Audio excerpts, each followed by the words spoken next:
People are traveling from India to all different countries all throughout the world, and they are more successful than the general population.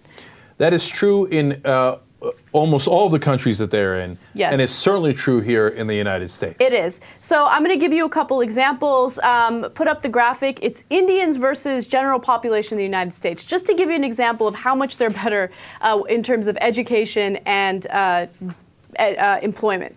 So the Indian diaspora in the U.S. is only 1%, except when it comes to graduate school population in the top universities in the United States, they make up 13% of the population. By the way, they're not even close to 1% of the population. They're less than 1%, and they have 13%. That's a giant number of the graduate students. In the United States, 67% of Indians have bachelor's degrees. Now compare that to 28% of the general population in the United States.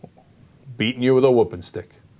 The average household income for Indians is $90,000, whereas the average household income for the general population in the U.S. is $50,000. That is a giant, giant difference. Supposed to do, you take them out of the office and hit them with a stick a couple times. They will do.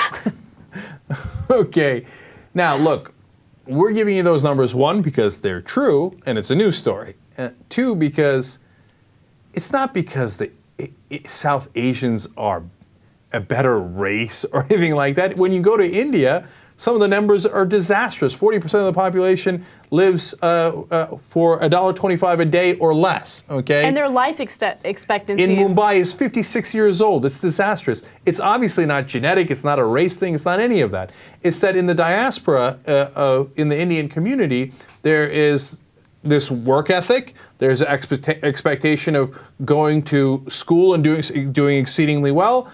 And then what they have actually above even other Asians is they're more willing to start their own businesses, right? More initiative, et cetera. It's a great combination. It's a great cultural combination that they have going, and that's why they have success. So what I'm saying is the rest of us should all learn from that, right? So if a culture does something right, that's awesome. We should, adapt that and have everybody do it, right? So Asians should be more willing, other Asians should be more willing to start their own businesses, as an example, right? And certainly you should emphasize education more, which Indian communities do. And the list goes on. And you see the proof is in the pudding. 50,000 versus 90,000. As an average, they're nearly doubling the average. That's unbelievable.